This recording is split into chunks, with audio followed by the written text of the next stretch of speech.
Oremos então, meus irmãos.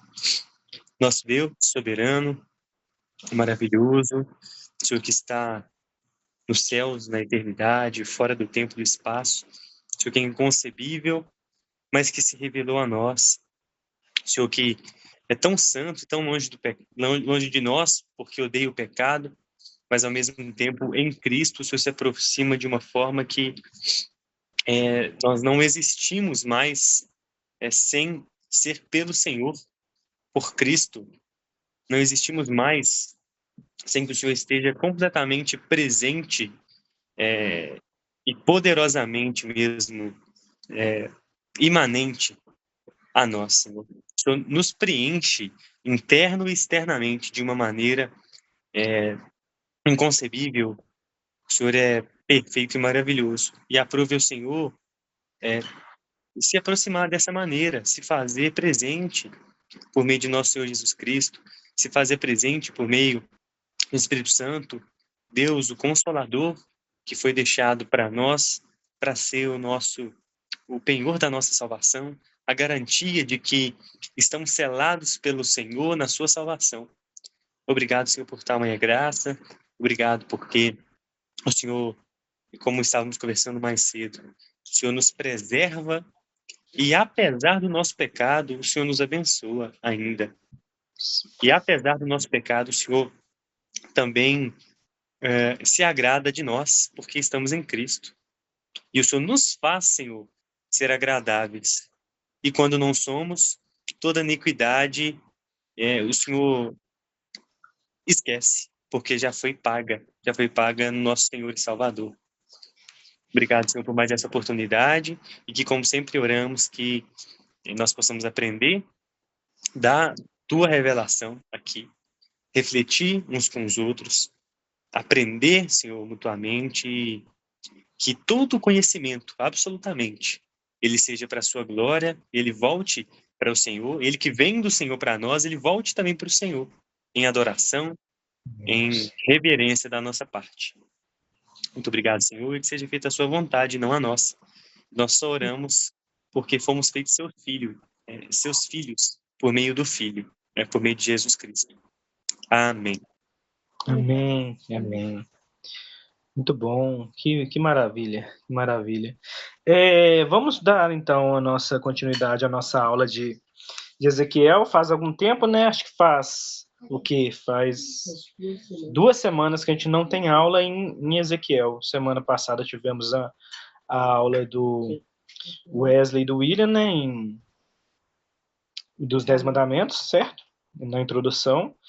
E na outra semana não tivemos um bate-papo, né? Vocês tiveram, porque eu não pude participar nem de uma nem da outra, infelizmente. Mas agora nós estamos, né, juntos aqui, para a glória de Deus. Então, eu queria fazer primeiro só um pequeno resumo, né, da aula que a gente fez na semana passada. Deixa eu pegar ela aqui. Não, perdão, na semana passada não. Da última aula, né, em Ezequiel, e para a gente poder estar dando continuidade no nosso estudo.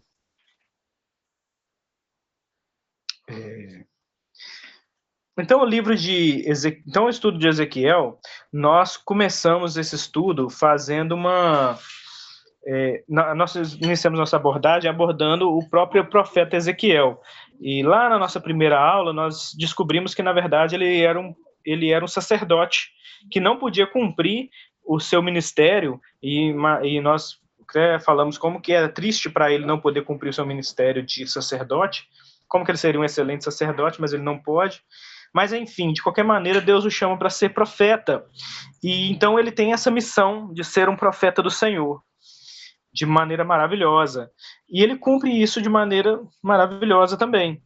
Só que ele é um profeta que profetiza coisas que nem ele, ao menos, consegue compreender. De que sentido? É óbvio que o texto nós podemos hoje compreender, estudar, mas Deus dá inicialmente a ele visões incompreensíveis da glória de Deus. Anjos que tem várias faces, asas, rodas. Então, todas essas coisas que demonstram a glória de Deus são exatamente para isso. para que esse peso da glória de Deus, essa visão da glória, né, de Deus, do peso de Deus, de Deus mesmo, de sua essência, de seu caráter, como nós estamos estudando aos domingos, né, o caráter de Deus, nós estamos abordando o caráter de Deus, os seus atributos, certo? São como que isso tudo não pode ser simplório, não pode ser analisado por nós como se nós fôssemos maiores, porque geralmente nós analisamos coisas e quando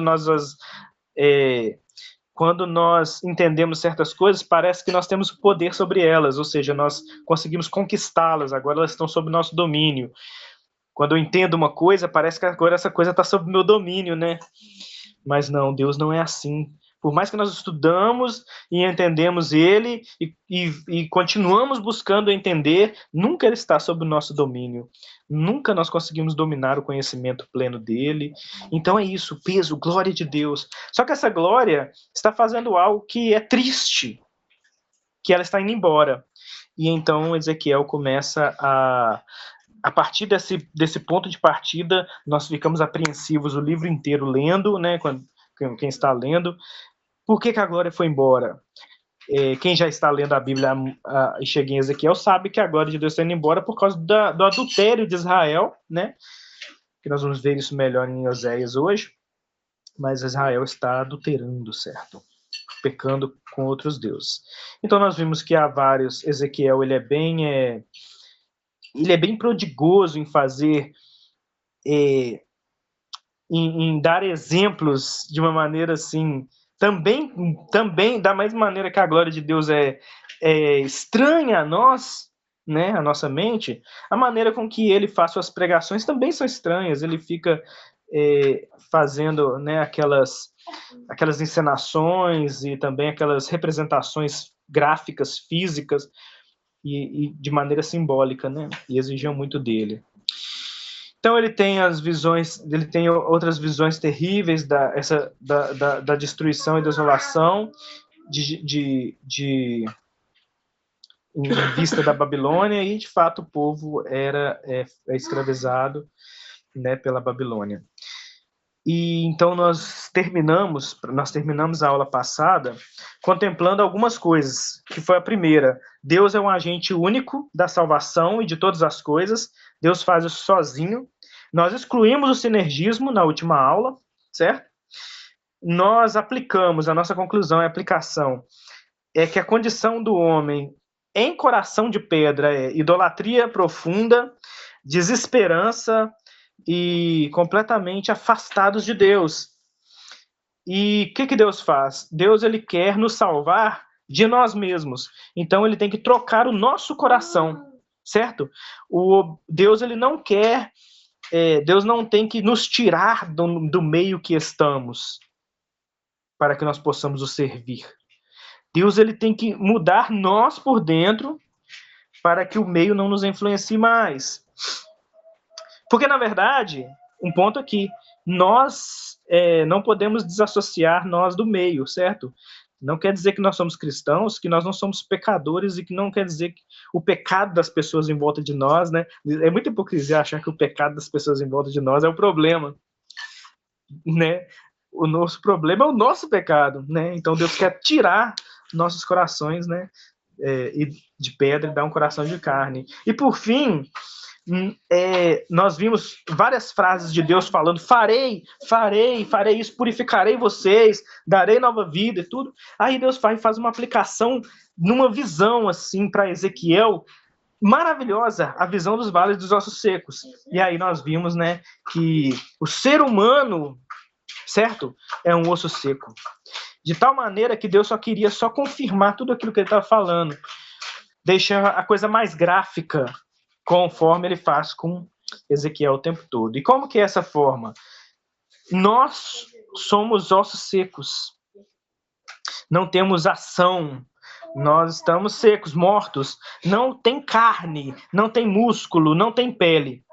Não tem nada ali, não tem nada, estamos secos.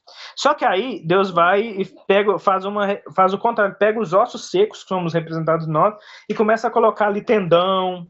Primeiro ele une os ossos, depois ele põe tendão, põe músculo, põe carne, põe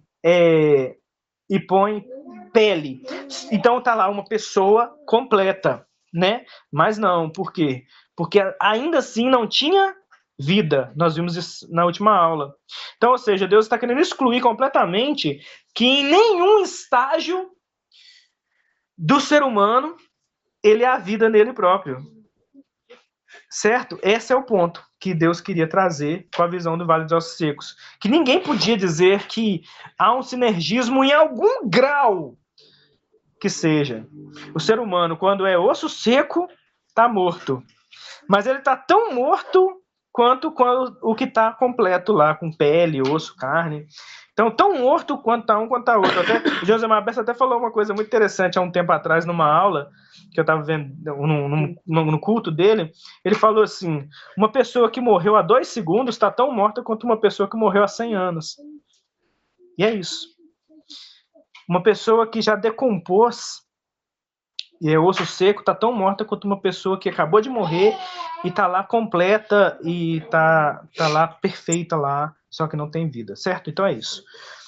E o que Deus faz? Deus recria esse homem e Deus vai dar vida. Tudo veio de Deus. É um novo nascimento. Ela não é uma melhora, não é uma cura. É um renascimento. É uma nova criação, certo? Então Deus não está reparando o nosso coração. Deus não está pegando o coração de pedra e consertando ele. Deus está tirando o coração de pedra e criando um novo coração. E essa aplicação é maravilhosa para nós. Então, Tiago, sim? Interrompendo um tiquinho. É importante essa ideia, está na recapitulação, né? Mas só um comentário. Que o arminianismo mesmo, a remonstrança, ele não, e é por isso que ele não é considerado pelagiano completamente, ele não prega um sinergismo óbvio, né? Ele não fala de uma salvação diretamente participativa, ou então uma salvação que venha só do homem, só pelas obras, né? Não é sutil, né? É escancarado também, mas é mais sutil do que o pelagianismo. Eles pregam uma graça que é uma graça preveniente e que então o homem responde com fé, mas por seus próprios méritos. Uhum. Então, é o que você disse, é um nível de sinergismo aparentemente baixo comparado a outras correntes teológicas, né, sinergistas também. Eles ainda fazem questão de falar, não, Deus que preparou essa graça, ele ofertou, ele jogou o anzol e tudo, e nós pegamos, é um sinergismo, né, diferente de outros mais drásticos, mas o Vale de Ossos Secos, ele, de fato, ele mata qualquer nível, né, ele desde de só ossos, ele nos trata só ossos, e depois que o corpo está pronto, com tudo, ainda não há vida. Então, realmente, o que você falou é perfeito. Qualquer nível de sinergismo é quebrado, né? É excluído nessa visão. E é uma visão, não uma visão Novo Testamento, nem paulina, né? É uma visão de Ezequiel no Antigo Testamento. É uma coisa incrível, maravilhosa. E, enfim, nesse caso é como alguém que, por exemplo, vamos supor que tem alguém no mar que morreu afogado. Aí o que você faz? Você é um resgatista, você vai lá, tira ele do mar, você não joga a boia para ele, você vai lá, tira ele do mar, coloca no barco e fala assim, ó, metade do serviço eu já fiz. Já tirei você do mar e te coloquei aqui no barco a salvo. Só falta você ressuscitar. É isso que é o pelagianismo, a remonstrância. Então, é fácil, só falta você ressuscitar. Ressuscita aí, é isso que Deus está querendo dizer. Deus está querendo dizer que não interessa o grau de podridão. E também é humilhante. Não interessa o grau de podridão, meus irmãos. Não interessa que se você se acha moralmente aceitável, se você se acha moralmente aceitável, você não é salvo porque você é moralmente aceitável. Ah, não, mas eu sou um cara legal, eu não cometo pecados como as outras pessoas cometem, hediondos e tudo, eu faço bem. eu sou até moralmente justo, vivo na minha sociedade lá, eu tento ser o mais justo, pagar minhas contas e tudo. Enfim. Eu dou uma esmola. Eu dou uma esmola, enfim. Então, uma pessoa que pensa assim, ela é moralmente inaceitável. Agora, também, isso exclui outra coisa. O cara que acha que ele é podre demais, fala, eu não posso ser salvo por Deus, porque eu sou podre, eu peco demais, eu pequei demais. Então, é para humilhar a gente, porque é para dizer assim, você, com toda a sua moralidade, está no mesmo patamar que uma pessoa imoral completa. Uma pessoa imoral completa nunca vai poder dizer para Deus que não pode ser salva porque pecou demais. Entendeu? Ela vai, diante do juízo, isso daí não vai colar com Deus também, não. E uma pessoa que pecou de menos não vai poder usar também esses pecados de menos, né, para poder dizer que pecou de menos. Enfim, nós concluímos assim. E isso, nós falamos na última aula, que isso leva a uma aplicação prática de adoração verdadeira. Por quê? Nós podemos adorar a Deus plenamente, certo? Nós não podemos adorar a Deus dizendo que bom que Deus cooperou e me ajudou a eu me salvar nos nossos hinos, né? Nós não podemos cantar um hino assim. Graças a Deus que me ajudou a me salvar. Eu estava perdido. Eu, perdido pecador, longe do meu Jesus, já andava sem vigor, né? Tem um hino assim, a perecer sem luz. Mas graças a Deus que ele me despertou e terminei o serviço e tive fé. O padre falou isso hoje. O padre falando isso. Que ele falou que Deus já fez tudo. Uhum. Tá tudo pronto ali, até a salvação. Mas você tem que dar aquele passo. Você tem que ir lá e se permitir. Que depende de você.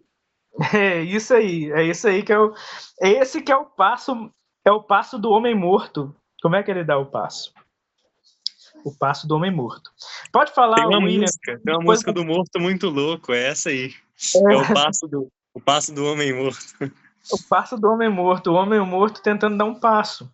Então, William, só um minuto, guarda aí um minuto, só para me concluir, aí você fala. O ponto central é: nós podemos verdadeiramente adorar a Deus na beleza da santidade do Deus. Porque nós adoramos Ele plenamente. Plenamente. E podemos ter a verdadeira alegria da salvação, porque ela está no Deus. E é assim que nós concluímos a aula da semana passada, e assim nós podemos adorá-lo verdadeiramente. Pode falar, meu irmão, por favor? É só que hoje eu vi, minha esposa até compartilhou nos stories, o Rodrigo Silva, arqueólogo e teólogo aí da famosa Adventista do Sétimo Dia, falando que a criptonita de Deus é o livre-arbítrio. Ele usa esse mesmo termo, criptonita de Deus é o livre-arbítrio, porque o homem ele pode rejeitar e escolher Deus. Triste. Triste demais. Então, irmãos, na verdade o homem é o verdadeiro Deus, certo? Se você, por exemplo, vou dar um exemplo aqui. Vamos supor que você faz um contrato de trabalho e você prepara o contrato completamente, certo? Totalmente. E nele e você vai, eu estou falando da minha área, por exemplo, de construção. Aí você prepara um projeto também e já entra em contato com os fornecedores, prepara tudo para iniciar uma obra. Está tudo engatilhado. Só falta uma coisa, que é a assinatura do seu cliente. Seu cliente tem que assinar ali embaixo para você iniciar a obra. Tudo está pronto. Está tudo no jeito. Os fornecedores já estão prontos para entregar o material. A mão de obra já está pronta aqui. Eu tenho todo o recurso para fazer a obra. Os meus funcionários estão preparados para iniciar. Só falta uma coisa, a assinatura do cliente. Quem realmente tem poder nisso tudo? Quem realmente tem o poder? Quem realmente é o... No caso aqui, nós estamos falando sobre Deus. Quem realmente é Deus?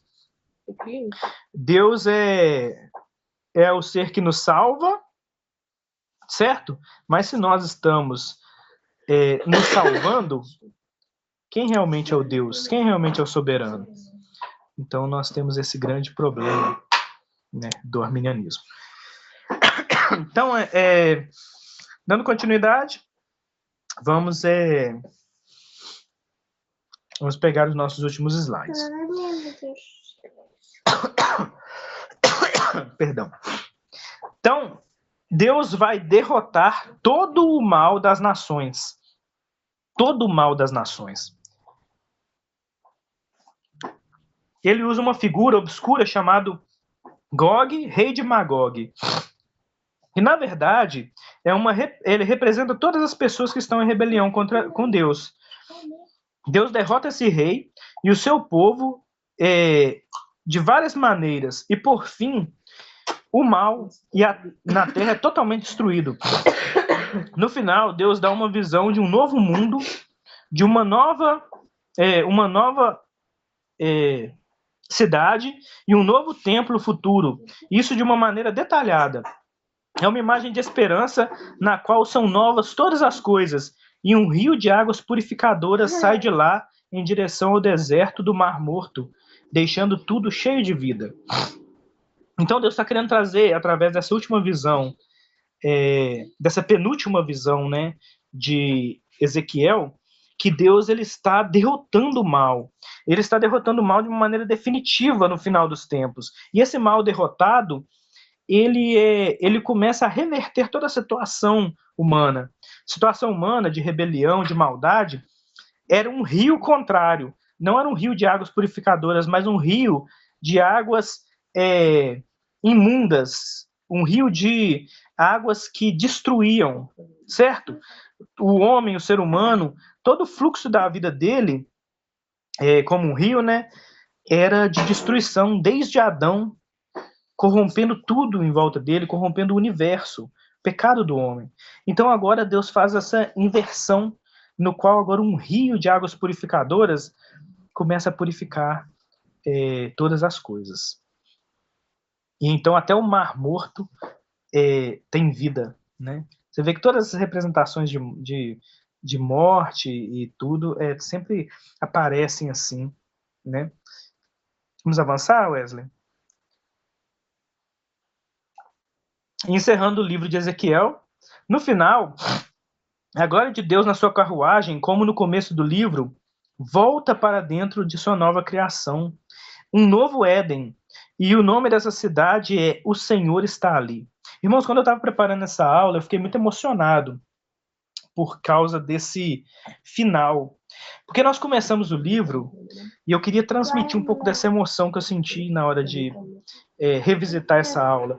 Qual que é o ponto? No início do livro, a glória de Deus vai embora, né? E nós estamos e nós que estamos acompanhando o livro, como quem acompanha um filme, uma série, quem acompanha ou quem está acompanhando algo assim com o coração, quer saber o que vai acontecer no final. A glória foi embora, quando ela vai voltar? Então o livro encerra dessa maneira maravilhosa, que quando Deus derrotar todo o mal das nações, a maneira com que Deus derrotar o mal das nações, trará Deus de volta, a sua glória voltará, né? Na sua carruagem, né? Como no começo do livro, para dentro da sua nova criação, certo? E ali é o novo Éden, na criação do Senhor. E o nome da cidade é O Senhor Estar Ali.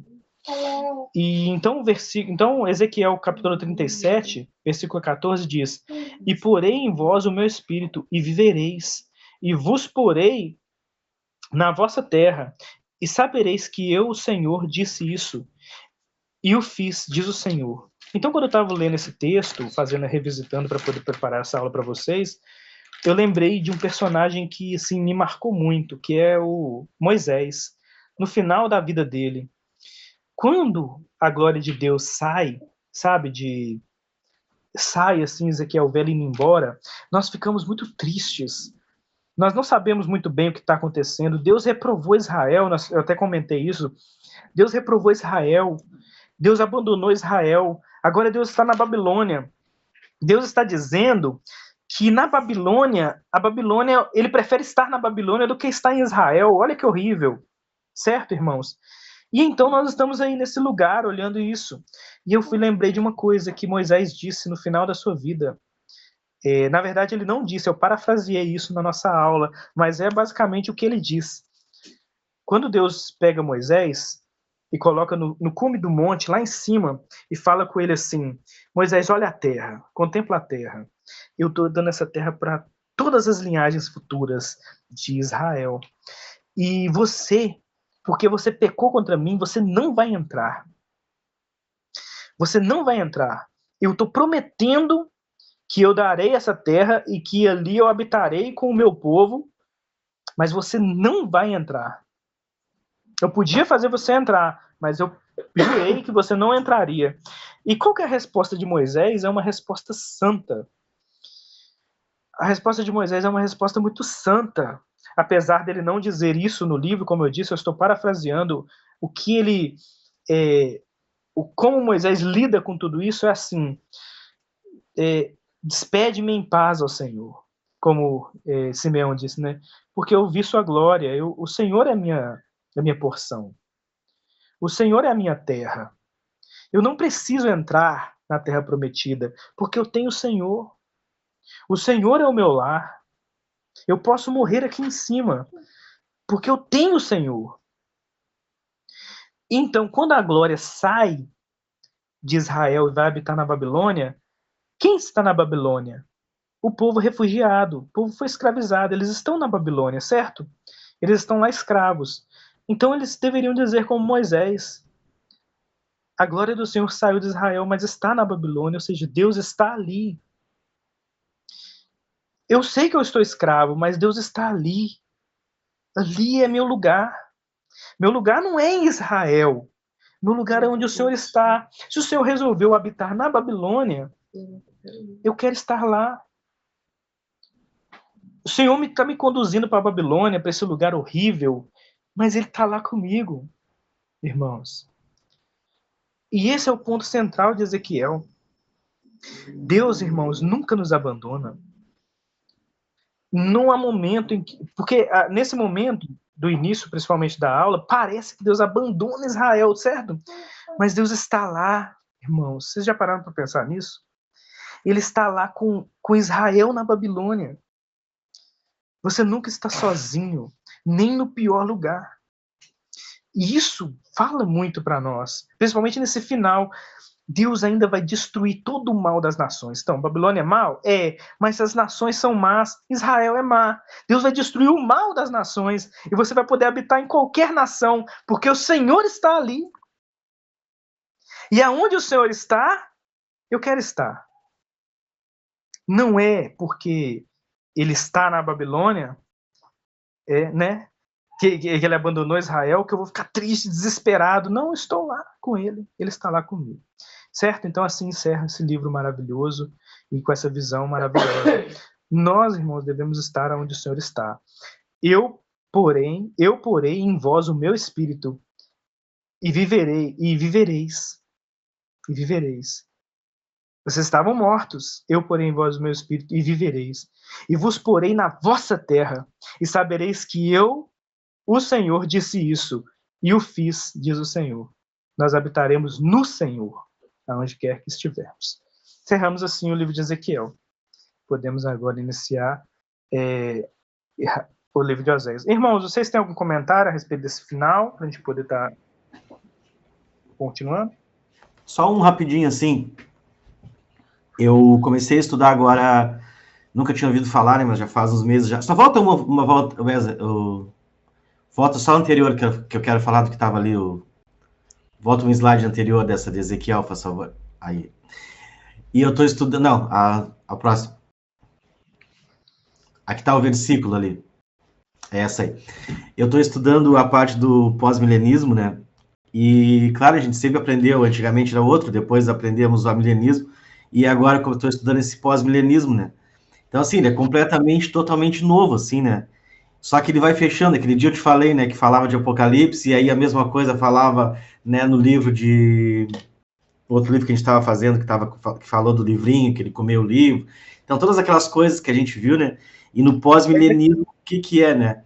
O pós-milenismo, ele no final vai ser isso aqui na Terra, né? Deus, ele vai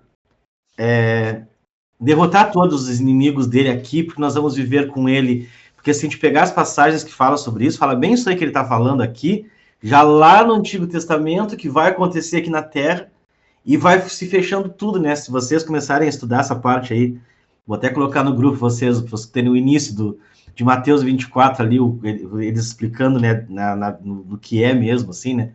E aqui fala assim, né? Eu porei, o que ele está falando aqui no nosso entendimento de amilenismo, né? Eu porei em vós o meu espírito, vivereis e vos porei na vossa terra e sabereis que eu, o Senhor, disse isto e fiz, e diz o Senhor. Isso aqui, ele já fez em nós. Cristo já venceu na cruz, o Espírito Santo já habita em nós, então não é uma coisa futura que vai acontecer na volta de Cristo. Nós já estamos vivendo essas coisas de Deus. E aqui o Senhor está ali, aonde nós estamos já vivendo com Deus. O mundo ainda está desse jeito, mas nós já estamos vivendo com Deus. E o fim, quando Jesus começa a dizer assim, né? Vai ser como nos tempos de Noé, né? O mundo vai dizer que estamos em paz, e aí assim eu voltarei. Quando Jesus diz da volta dele, né? Aí a gente tem aquela ideia da grande tribulação, que quando vai ficar ruim, é quando vê, pum, Jesus volta. Só que quando Jesus fala isso, ele fala, ó, vai ser como nos tempos de Noé. Todo mundo estava se casando, se dando em casamento, estava todo mundo vivendo normal. Não estava todo mundo em guerra, não estava acontecendo fome, não estava acontecendo desgraça nenhuma. E vem o dilúvio e todo mundo morreu. E quando ele fala também, né, o mundo vai estar dizendo, né, paz, e quando vê eu voltarei. Então, essa grande tribulação, que ele sempre entendeu que no final ia ser desse jeito, Jesus não fala isso. Então é legal estudar o pós-milenismo para a gente ter aquela ideia assim, não vai piorar, vai melhorar. A igreja é perseguida. Hoje, as melhores estatísticas que a gente tem de perseguição da igreja é 7% da igreja perseguida. Lá naquela época, lá era 100%. Então, a igreja está crescendo. E a gente tem aquela ideia de que vai piorar. Só que quando a gente vai ver na palavra de Deus, né? Não é esse é um assunto só para misturar com esse aqui, que eu digo, porque está se cumprindo o que já dizia no Antigo, sem precisar ir para o Apocalipse, porque já está se cumprindo o Apocalipse, né? Ela não vai acontecer aquelas coisas, né? É bem interessante, sim, se vocês quiserem começar a estudar essa parte, não sei se vocês já... É bem interessante, assim, muda a nossa visão de mundo, assim, de saber que o reino vai expandir, não vai diminuir, e a gente tem que pregar o evangelho, né? Essa aqui é bem legal. Sim. E, Michael, eu queria falar a respeito disso também, que é o seguinte, nós estamos tratando do Antigo Testamento, e sempre parece que isso aí é futuro, como de uma maneira que parece que acontece em Jesus, e então esse povo que ficou para trás não teve. Mas tem. O que o profeta Ezequiel está querendo dizer, saibam que eu vou fazer isso, por exemplo. Saibam que eu vou derrotar todo o mal um dia.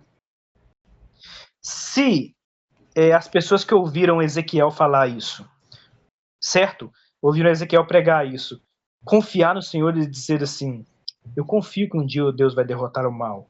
Eu confio que um dia terá, né, a glória de Deus visível para todos nós, e nós poderemos contemplar a glória de Deus. Eu creio em Deus nisso. Então, Deus derrotou o mal nessa pessoa. Ou seja, nós temos que entender que todas as promessas estão cumprindo nas pessoas que estão acreditando. Por exemplo, em Ezequiel, fala sobre o rio que purificará, né? Então, se a pessoa creu, o rio purificou ela. Isso aí. Esse é o ponto. Nós vivemos esse já e ainda não, certo? E é já. No Ezequiel já é já. Eles criam que o Messias viria. Então, para eles, o Messias veio. E os salvou. E os libertou. Eles criam que Deus colocaria o Espírito neles um dia. Quando eles creram nisso, Deus colocou. Então, todas as promessas é o céu ali. Tem um hino que canta, assim, eu gosto muito que fala, é céu ali. Ou seja, é céu onde a pessoa creu, é céu. O ladrão na cruz, Jesus disse, hoje mesmo estarás comigo no paraíso. Aí Jesus morre e o ladrão fica vivo, né? Ele estava no paraíso. Ele já estava no paraíso, vivo. Antes de morrer naquela cruz, ele já estava no paraíso. Não é que ele iria simplesmente para o paraíso.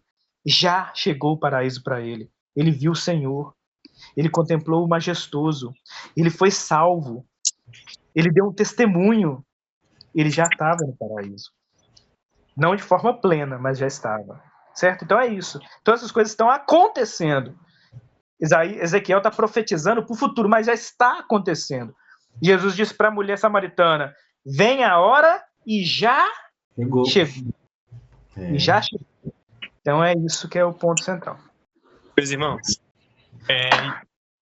e ao mesmo tempo, também virá, né? Também Tiago focou no já, mas o que virá também é realidade. Então, o ladrão já tinha entrado no paraíso, mas ele também entrou no paraíso depois, né? Então, as promessas, e especialmente escatológicas, né? Elas têm múltiplos cumprimentos, né? Nós temos nas Escrituras diversas profecias que se cumpriram múltiplas vezes, né? Que se cumpriram, por exemplo, nos dias de Ezequiel, se cumpriram com Jesus ali, nos primeiros séculos, e se cumprirão ainda algum dia. A mesma coisa, né? A mesma promessa, com múltiplos cumprimentos, né? Isso é interessante. Sobre o pós-milenismo, será matéria de estudo meu, né? Vamos ver se eu me tornarei, que eu já estou me tornando mais otimista, né? Apesar de contemplar esse ainda não, mas de enxergar mesmo que esses cumprimentos, eles não serão somente na eternidade, né?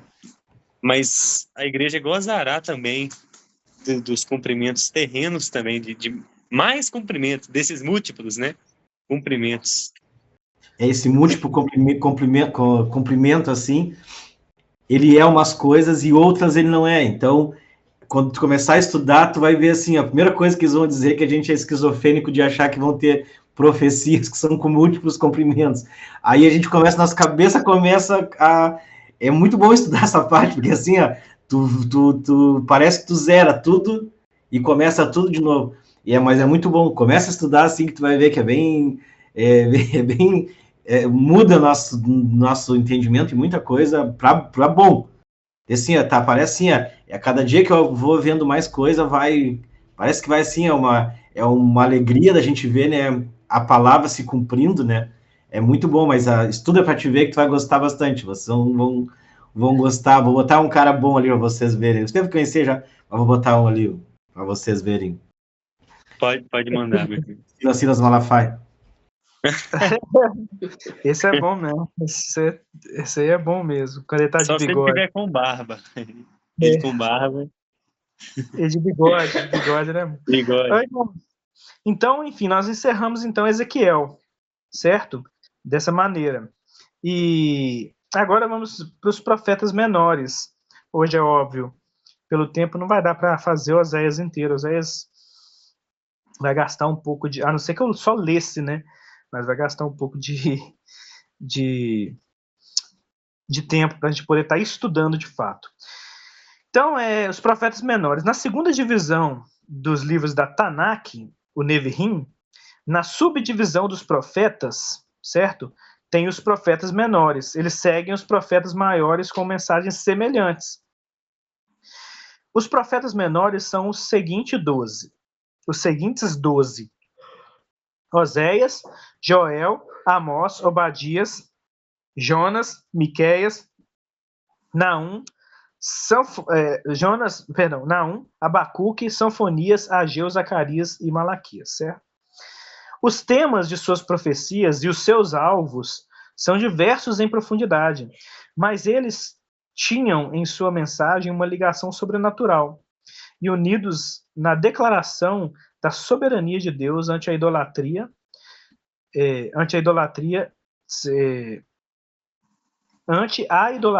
do seu povo e os povos vizinhos, né? Seu povo, é claro, o povo de Israel. Irmãos, é o seguinte, nesse contexto, né, nós vamos ver que os profetas menores, você vê que não vai mudar os temas, sempre vão falar sobre idolatria, sempre vão falar sobre vários temas que já foram falados nos profetas maiores.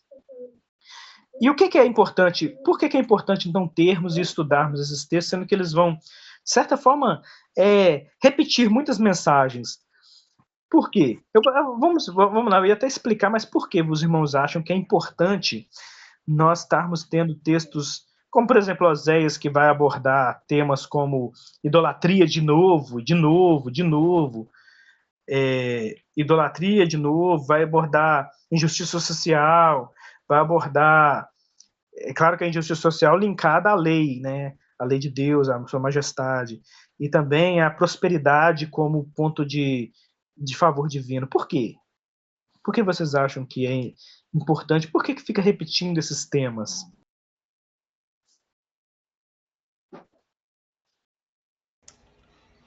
Eu acho que começa a mostrar, né, quem nós somos desde sempre.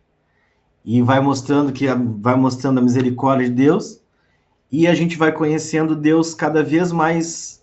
Em cada livro, algum detalhezinho a mais de Deus nós vamos conhecendo, né? Então, e vai mostrando realmente quem nós somos, né? Então, às vezes a gente acha que, por nós estamos vivendo nesse tempo, nós somos melhores do que as pessoas daquele tempo, mas somos todos iguais desde Adão, né? E em cada livro eu creio assim que a gente vai conhecendo um pouco mais de Deus, né? Porque no Antigo Testamento, creio que Deus se mostra muito verdadeiramente quem ele é, né? E hoje a gente esquece muito de quem Deus é. A gente tem aquela ideia de Jesus, que é o misericordioso, e Deus era o Deus mau do Antigo Testamento. Mas não, ele era... Se a gente vai olhar mesmo, a misericórdia dele era extrema, né? Tanto que ele enviou o filho dele para morrer por nós, né? O meu entendimento que eu tenho, que a gente tem que conhecer esses profetas também, todos, né? Para completo de Deus, né? Completo no nosso entendimento aqui, né? Porque completamente a gente nunca vai conhecer ele, né? Mas verdadeiramente, né? Então, o que o Michael expôs? O Michael expôs que é bom, né? Porque apresenta uma nova faceta sobre Deus em algum assunto, né? Que já foi falado. Pode falar, Wesley. Michael me fez pensar na modernidade, né? Em dúvidas e críticas modernas sobre Deus e as Escrituras, especialmente liberais, no sentido de termos uma variedade de concepções, né? Por exemplo, nós temos uma grande obra moderna do século XXI, que é a NPP, a Nova Perspectiva sobre Paulo, né? Em que nós temos aí uma certa mitigação dos principais pontos teológicos do apóstolo Paulo, com base numa perspectiva mais moderna, de que busca enxergar ele por outras óticas, né? Então, há uma clara busca do ser humano por enxergar as escrituras por diversas óticas. E aí, com os profetas menores, o Michael falou, e aí eu me atinei, é isso que Deus está fazendo. Deus está nos dando diversas outras perspectivas dele próprio, só que são perspectivas que ele mesmo está dando, né? Assim, então é interessante, não essa necessidade moderna, humana, anticristã sendo atendida, né? Subjetivista, não, mas o próprio Deus se revelando e dando para nós diferentes, talvez, aplicações do seu ser, né, para nós, por meio de variedades de contextos e de pessoas, nos mostrando, nos provando que também não depende de nada do ser humano, porque um profeta é vaqueiro, o outro é sacerdote, o outro profeta não é nada, né? Nós temos uma variedade mesmo de aplicações do ser de Deus em diferentes pessoas, como os profetas, e também contextos, né, sociais, para mostrar mesmo que não depende de nada, né, do ser humano nem da sociedade. Então, várias perspectivas, mas o próprio Deus dando elas para nós, né? Perspectivas santas. Então, que o Wesley e o Michael trouxe foi que Deus está dando, né, ele está dando novas perspectivas para nós do mesmo Deus. Ou seja, diversas aplicações, como o Wesley falou, é Deus agindo, e Deus se mostrando em diversas pessoas. Por exemplo, tem o boiadeiro, tem o outro, mas todos eles estão chegando às mesmas conclusões sobre quem Deus é. as mesmas conclusões, apesar de Deus estar demonstrando novas características suas, ou novas aplicações dele, né? Dos seus atributos em diferentes situações, né? Situações diferentes. É o mesmo Deus. Certo? Nós chegamos às conclusões iguais. Todos esses profetas menores estão falando as mesmas coisas sobre Deus. As coisas que Deus ama e as coisas que Deus odeia. É claro que em seu contexto específico, com a sua mensagem específica, falando sobre temas, e esses temas geralmente são unidos ou iguais aos temas dos profetas maiores, mas cada um, né, demonstrando uma nova faceta, né, de quem Deus é. E também há um outro ponto, que é o ponto que eu destaquei. Muito obrigado pelos irmãos por acrescentarem essa visão maravilhosa, mas o tema que eu destaquei, que eu queria falar, era que por que os profetas, né, estão falando sempre as mesmas mensagens? Deus amontoando testemunhas sobre os mesmos temas. Olha para você ver. Deus vai falar de idolatria, idolatria, idolatria, certo? Todo o livro dos profetas menores fala sobre idolatria. E hoje nós temos pessoas idólatras. Leem a Bíblia e são idólatras. Por que que os temas são iguais? Porque não muda, as pessoas não mudam. Elas continuam idolatrando. É Deus dizendo, eu mandei 12 profetas. Se vocês um dia virarem na minha cara e disserem para mim que é porque eu não fui claro, vocês não poderão falar isso. Teve pelo menos 12 falando sobre idolatria. Se um dia você virar para Deus e falar que a prosperidade é um sinal de favor divino, ele viu 12 profetas falando que a prosperidade não é sinal de favor divino. Então, às vezes você pode estar próspero e não ter o favor de Deus. E o miserável pode estar miserável e ter o favor de Deus. Então você não pode associar uma coisa com a outra. E se você associar, ele tem 12 testemunhas contra isso. Se você disser, por exemplo, que... por exemplo, se você um dia disser que você toma as decisões da sua vida, e que você decide diante de Deus, então você tem Ezequiel, como nós já estudamos, do Vale dos Ossos Secos. Depois você vai ter Jonas. Você vai ter vários profetas falando isso. E as pessoas, e o que Deus está querendo dizer? As pessoas vão continuar dizendo que elas têm o lápis e a borracha que apaga as decisões de Deus. As pessoas vão continuar dizendo e falando sobre livre-arbítrio da maneira errada, né? Sobre pelagianismo, arminianismo, vão continuar, mesmo tendo essa multidão de testemunhos que Deus acumulou sobre elas, falando sobre esses temas. Então é isso. Eu acho que esse é um dos pontos, apesar de vocês destacarem algo maravilhoso, né?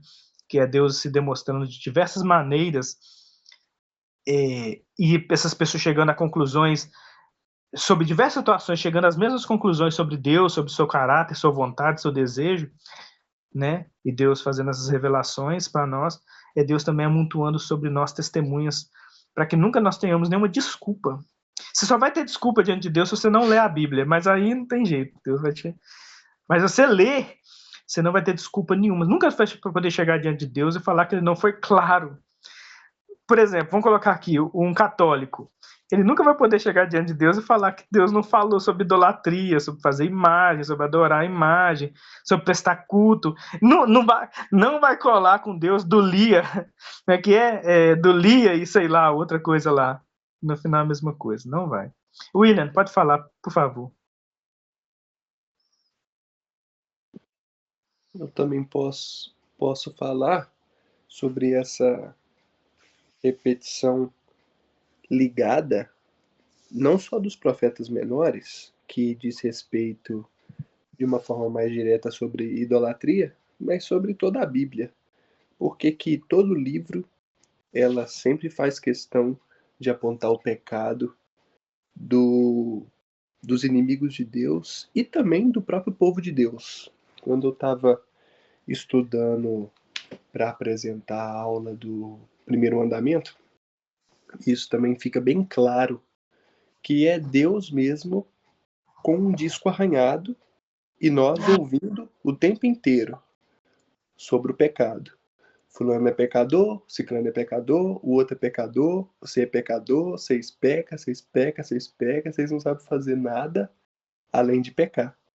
Então, acho que essa repetição, principalmente sobre a idolatria nesses 12 livros, é para deixar ainda mais claro e mais incisivo quão pecadores nós somos, o quão idólatras nós somos, o quão fácil é para nós levantar um altar para um Deus no nosso coração.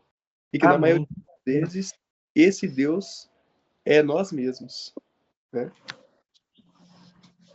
Isso aí é tão verdadeiro. Quando é Deus dizendo exatamente isso. Como é fácil você ser idólatra. E também é para Deus dizer para você, cuidado. Cuidado. Você acha que você é melhor do que eles todos? Você acha que você é melhor do que todas essas pessoas?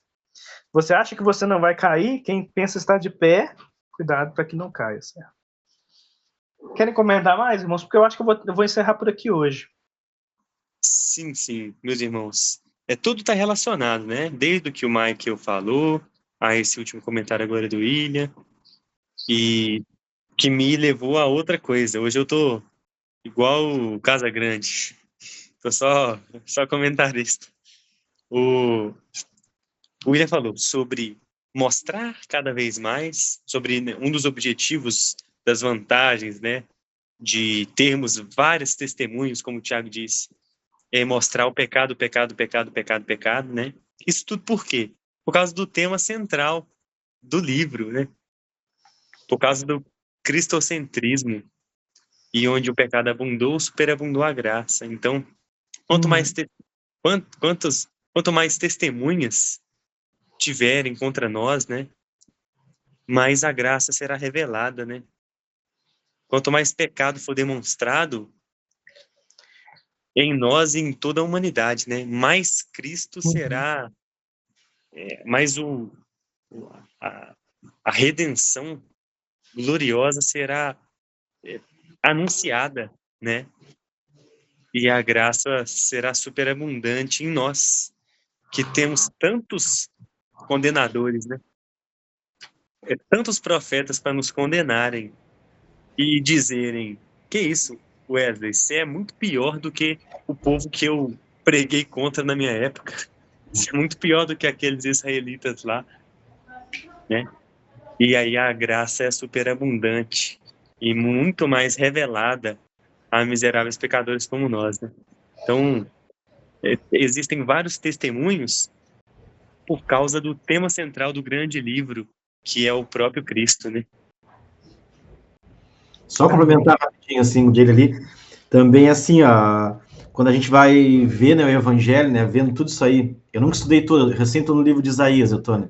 Eu tô indo na sequência, eu já li o Novo Testamento ali várias vezes, mas o Antigo não li todo ainda, tô em Isaías ali, em Isaías 22, então não cheguei nesses livros ainda, mas como está falando aqui, todos isso aí fala sobre idolatria, né, fala sobre pecado, e quando a gente começa a ver esse sinergismo, assim, do jeito que é, né, e aí tu começa a ver o que a Bíblia mostra com o que nós entramos com a nossa salvação, né?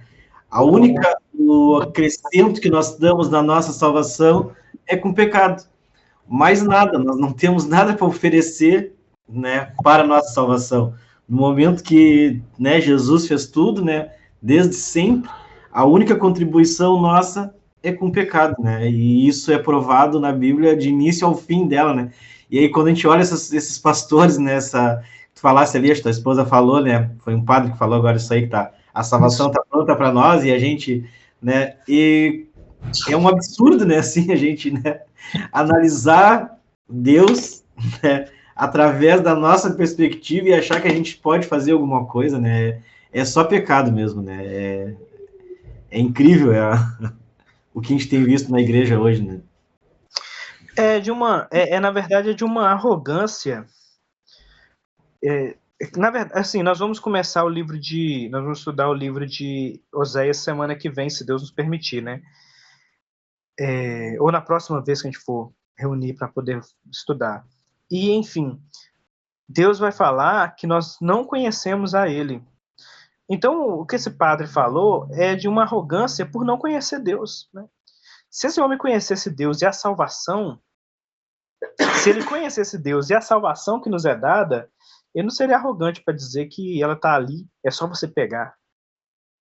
É ridículo pensar nisso. Quando você vai conhecendo Deus, a grandeza de Deus, a glória de Deus e o tamanho da salvação que nos foi dada, a forma absurda que ela foi revelada a nós, a forma impossível intelectualmente de entender, o Vale de Ossos, se ele entendesse só o Vale de Ossos Secos, se ele entendesse esse trecho, que não são nem 20 versículos, ali de Ezequiel 37, do Vale de Ossos Secos, e depois de Paulo explicando o Vale de Ossos Secos, dizendo, vós estáveis mortos em vossos delitos e pecados, ele não diria um absurdo desse. Ele diria, pois está distante demais.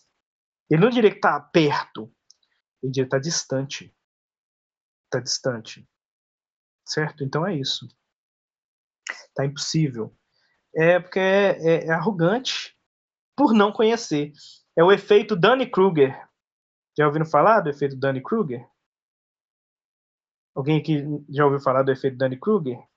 O efeito Dunning-Kruger vem de um cara, o cara era dois pesquisadores, Dunning e Kruger, na verdade, o sobrenome deles, que eles aconteceu um caso lá nos Estados Unidos de um cara que assaltou alguns lugares e apareceu na câmera, de rosto assim, e assaltou e foi embora para casa. Eles foram lá, viram o rosto dele na câmera, que ele apareceu, né, mostrou o rosto, sabiam quem que foram na casa dele capturar. Quando capturaram ele achou um absurdo. Ele falou assim, como que vocês descobriram que era eu? Como que a câmera conseguiu me captar? É um absurdo vocês conseguirem me captar, meu rosto, minha imagem, porque eu usei uma técnica secreta, eu passei limão, acho que ele passou uma solução de limão na cara. E aí ele acreditava que isso enganava a câmera. Passar limão na cara. E ele achou um absurdo, ele ficou questionando as pessoas, perguntando, como que vocês têm prova contra mim, sendo que eu passei o limão na cara e embaralhou o sistema de segurança? Aí os pesquisadores começaram a pesquisar esse cara e descobriram que a ignorância das pessoas, ela causa um efeito que faz com que elas creiam no absurdo sem conhecer. Ou seja, ela não tem o conhecimento daquilo que ela está crendo, mas ela crê com a vida dela.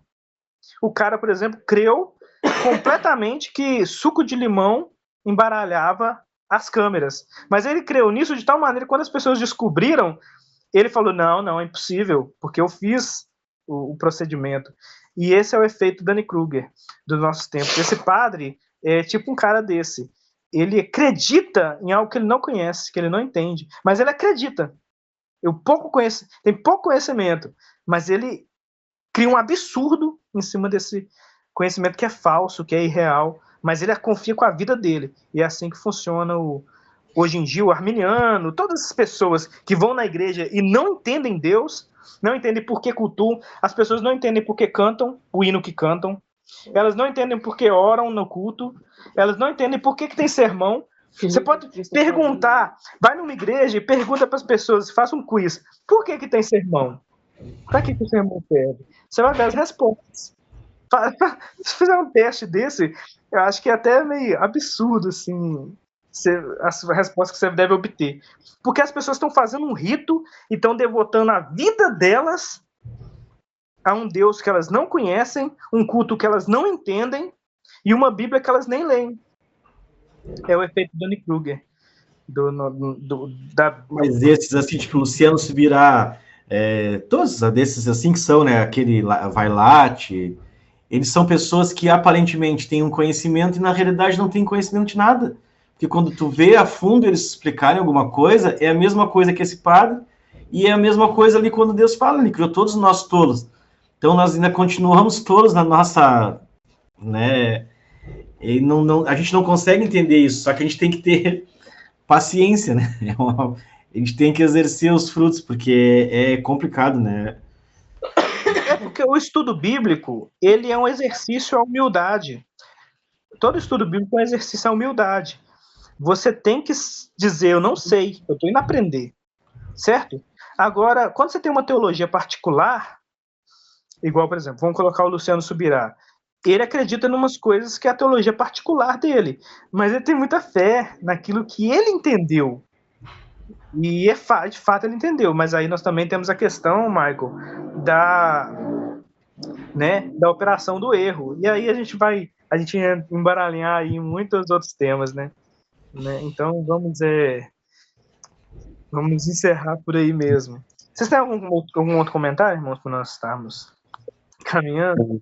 Graças a Deus, meus irmãos. Então eu vou estar orando e nós encerramos então a aula de hoje, certo? Ok? Senhor, nós agradecemos ao Senhor, Pai, porque o Senhor tem nos dado momentos assim maravilhosos no qual nós podemos reunir. E o Senhor, Pai, nos fez nascer numa época em que temos tecnologia suficiente para cada um em sua casa reunir, nós aqui em Igarapé, Citrolândia, que é perto de Igarapé aqui, também outra cidade ao lado, e também uma cidade lá no sul do nosso país. E depois nós vamos postar essa aula se o Senhor assim permitir, no YouTube, e pessoas talvez do Brasil ou do mundo, se o Senhor assim quiser, vão ver. Mas, Senhor, se não tivéssemos nada disso, nós confiamos no Senhor que o Senhor proveria, pela sua providência, o momento de estarmos juntos. E porque sabemos, Senhor, que se o Senhor quiser, essas coisas acontecem. Porque nós confiamos num Deus que faz aquilo que quer, e não é porque nós temos força de vontade, desejo. Quando o Senhor não quer que a reunião aconteça, ela não acontece. Quando o Senhor quer que ela aconteça, ela acontece. Louvado seja o nome do Senhor. Por todas as dificuldades e empecilhos, e por todas as coisas que acontecem de maneira correta e que nos ajuda a reunir. Obrigado, Senhor, por tudo isso. Abençoe-nos. Nos dá, Senhor, que através dessa aula, conhecemos pelos temas principais que nós encerramos aqui, abordamos, que é confiar no Senhor, confiar que onde o Senhor está, nós estejamos também, não importa se é na Babilônia ou se é em Israel, para podermos dizer como Moisés, Pai, que o Senhor é a nossa terra. Pai, o Senhor é a nossa nação. O Senhor é a nossa porção. Os levitas não tiveram terras repartidas, uma terra específica, mas tiveram terras entre as nações, porque o Senhor disse, o Senhor é a porção deles, Senhor, o Senhor é a nossa porção. Aonde a tua glória estiver, nós estaremos também, porque o Senhor nos conduzirá para lá. E cremos assim, Pai. E também cremos, Senhor, que o Senhor tem nos reunido como ossos secos e tendões, e depois pele, e nos deu vida, nos fez nascer de novo. Cremos também, Senhor, que o Senhor tem demonstrado através de muitas facetas a tua glória, a tua majestade, através de mostrar a condenação de todos esses profetas trouxeram, né? Toda a condenação que eles trouxeram, nós vimos uma característica do Senhor, qual podemos louvar. Ó Pai, só, Senhor, eu imploro a Ti que o Senhor aplique essas coisas em nossos corações, e que nós possamos Te glorificar, Te louvar, compor hinos ou cantar os hinos já compostos e salmodiar o Seu nome, entendendo, é isso que nós queremos, em nome de Jesus. Amém, amém, meus irmãos.